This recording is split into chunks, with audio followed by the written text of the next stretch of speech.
एक गांव में सिया अपनी सौतेली माँ सुमन और सौतेली बहन स्वीटी के साथ रहती थी। स्वीटी दिखने में बहुत ही सुंदर थी और उसे अपने सुंदरता पर बहुत ज्यादा घमंड भी था। और वही दूसरी तरफ सिया दिखने में एकदम साधारण सी थी, लेकिन स्वभाव से बहुत ही अच्छी थी।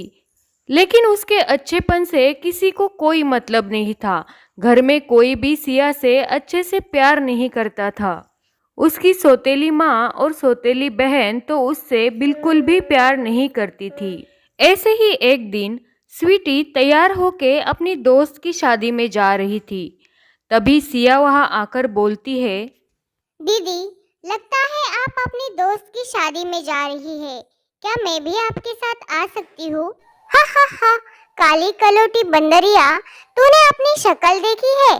कहाँ मैं परियों जैसी सुंदर और कहाँ तू। अगर मैं तुझे अपने साथ पार्टी में लेकर जाऊंगी तो मेरी कितनी इंसल्ट होगी।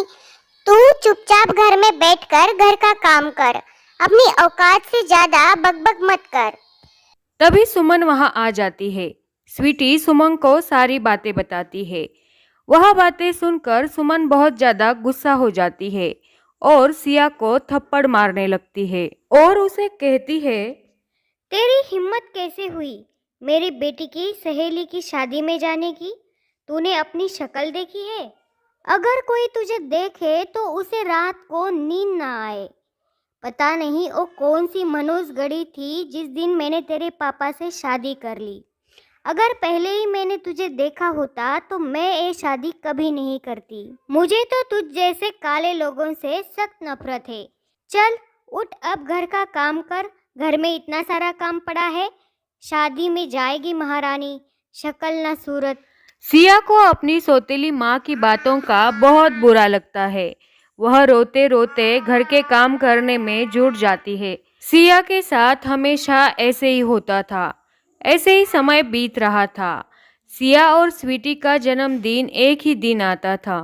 सुमन स्वीटी के लिए अच्छे से अच्छा ड्रेस लेकर आती है, लेकिन वह सिया के लिए एक भी ड्रेस नहीं लाती। तभी सिया सुमन से कहती है, माँ, स्वीटी के साथ कल मेरा भी जन्मदिन है। आप स्वीटी के लिए तो नया ड्रेस और कितने सारे गिफ्ट लेकर आई हो, लेकिन आपने मेरे लिए कुछ नहीं लाया। आप मेरे लिए एक आधा सस्ता सा ड्रेस भी लाती तो भी मैं खुश हो जाती। काली कलूटी बंदरिया, तुझे कितनी बार समझाना पड़ेगा कि तू इस घर की बेटी नहीं, नौकरानी है। और मम्मी ने कल इतने सारे मेहमानों को बुलाया है तो उनका सारा खाना पीना कौन करेगा? वह सब काम तेरा है, इसलिए कल तू सारा काम करेगी। और हाँ, बर्थडे सेलिब्रेट करने के सपने देखना छोड़ दे। नहीं नहीं बेटा, मैं नहीं चाहती कि कल तेरे बर्थडे वाले दिन ये मेहमानों के सामने आ जाए और सबको पता चल जाए कि ये काली कलूटी मेरी सौतेली बेटी है। कहाँ तू फूल जैसी सुंदर और कहाँ ये। और तू सुन ले, कल सारा काम करके घर की सजावट करके तू यहाँ से अपना मुंह दफा कर लेना। मेहमानों के सामने नजर नहीं आना। माँ, मैं आपसे पूरे साल भर कुछ नहीं कहती। जैसा आप रखती हो वैसा रहती हूँ, लेकिन कल मेरे जन्मदिन के दिन भी आपने मुझे ड्रेस देना तो दूर की ही बात, आप मुझे घर पर भी नहीं रख रही हो। सबको बुला रही हो लेकिन सिर्फ मुझे नहीं, सिर्फ इसलिए क्योंकि मेरा रंग काला है।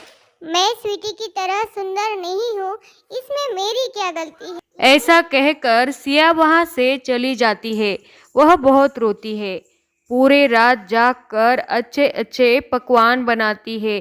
घर को अच्छे से सजा लेती है। अगले दिन स्वीटी अपने जन्मदिन पर बहुत सुंदर ड्रेस पहनती है। उन्होंने बहुत सारे मेहमानों को बुलाया होता है। मेहमान स्वीटी के लिए तरह तरह के उपहार लेकर आते हैं।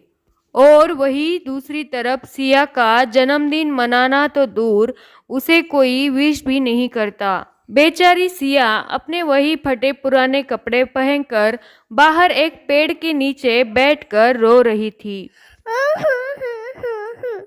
अगर आज मेरी माँ जिंदा होती तो स्वीटी की तरह मेरा भी बर्थडे सेलिब्रेट किया जाता। मेरी सौतेली माँ और सौतेली बहन मेरे से प्यार इसलिए नहीं करती क्योंकि मैं काली हूँ, क्या पता अगर मैं सुंदर होती तो मेरी सौतेली माँ भी मुझसे प्यार करती और मेरा भी बर्थडे सेलिब्रेट करती।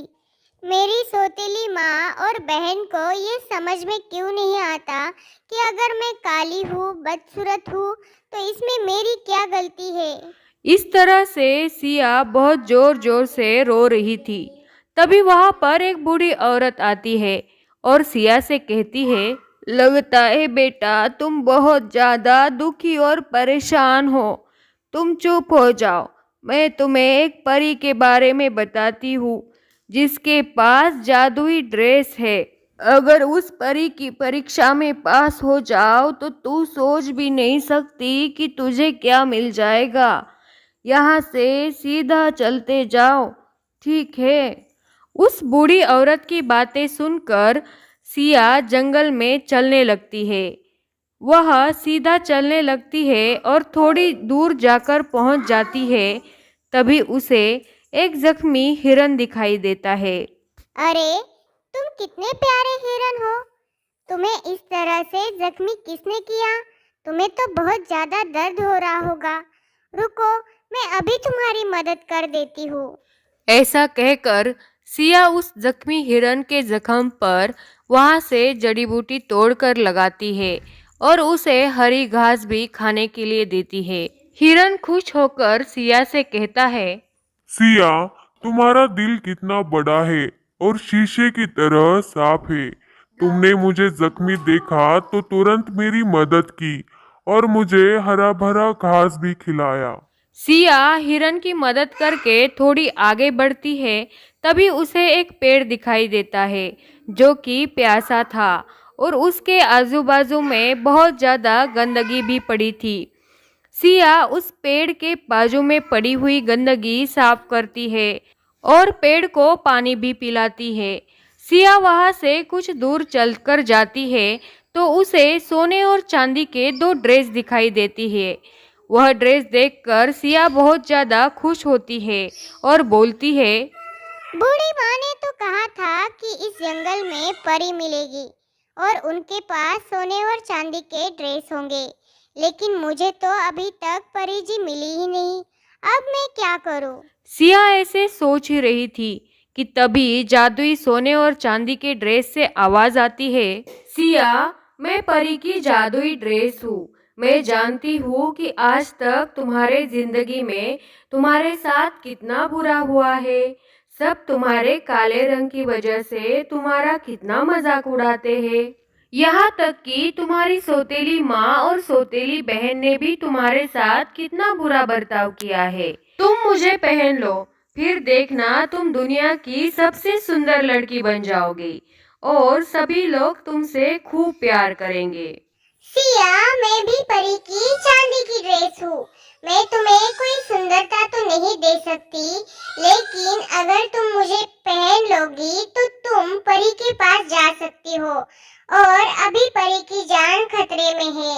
एक बुरी चुड़ैल ने उन्हें अपने पास फंसा लिया है। अगर अभी उन्हें नहीं बचाया तो उनकी जान भी जा सकती है। सोने और चांदी के ड्रेस में से तुम सिर्फ एक ही ड्रेस चुन सकती हो। अब सब तुम्हारे हाथ में है कि तुम्हें सोने की ड्रेस पहनकर सुंदर बनना है या चांदी की ड्रेस पहनकर परी की जान बचानी है। मेरे काले रंग की वजह से सबने मेरा बहुत मजाक उड़ाया है। मेरे काले रंग की वजह से कोई मुझसे दोस्ती भी नहीं करता, इसलिए मुझे सुंदरता की बहुत ज्यादा जरूरत है। लेकिन अगर मेरी वजह से किसी की जान बच सकती है तो मैं जरूर उनकी जान बचाऊंगी। इसलिए मैं परी की चांदी की ड्रेस पहनूंगी। ऐसा कहकर जैसे ही सिया परी की जादुई चांदी की ड्रेस पहन लेती है तो वह अप्सरा जैसी सुंदर बन जाती है। वह अपनी सुंदरता देखकर फूली नहीं समाती। वह बहुत ही ज्यादा खुश हो जाती है। तभी सिया के सामने परी आ जाती है और सिया से कहती है, सिया, तुम सच में एक बहुत अच्छी लड़की हो। तुम्हारा मन बहुत ही ज्यादा साफ है। जंगल में जिस किसी को तुम्हारी मदद चाहिए थी तुमने सबको मदद की और यहाँ आकर भी तूने लालच नहीं किया। इसलिए तुम्हें सुंदरता मिली है। मैं तो बस तुम्हारी परीक्षा ले रही थी। Happy birthday Siya. चलो आज हम तुम्हारा बर्थडे सेलिब्रेट करते हैं। ऐसा कहकर परी सिया को अपने साथ लेके जाती है। वहाँ पर बहुत सारी परियां थी। सिया का बर्थडे बहुत धूमधाम से सेलिब्रेट होता है। सभी डांस करते हैं, गाना गाते हैं। उसके बाद केक काटा जाता है। सिया बहुत ही ज़्यादा खुश थी। सिया सभी परियों को धन्यवाद करती है। मैं आज बहुत ज़्यादा खुश हूँ। मैंने ये कभी नहीं सोचा था कि मेरा जन्मदिन इतने धूमधाम से सेलिब्रेट होगा, लेकिन आज मुझे सुंदरता भी मिली और मेरा जन्मदिन भी इतने धूमधाम से सेलिब्रेट हुआ। इस सब के लिए मैं आप सबका धन्यवाद करती हूँ। सिया सभी परियों को धन्यवाद करके वापस घर आ जाती है।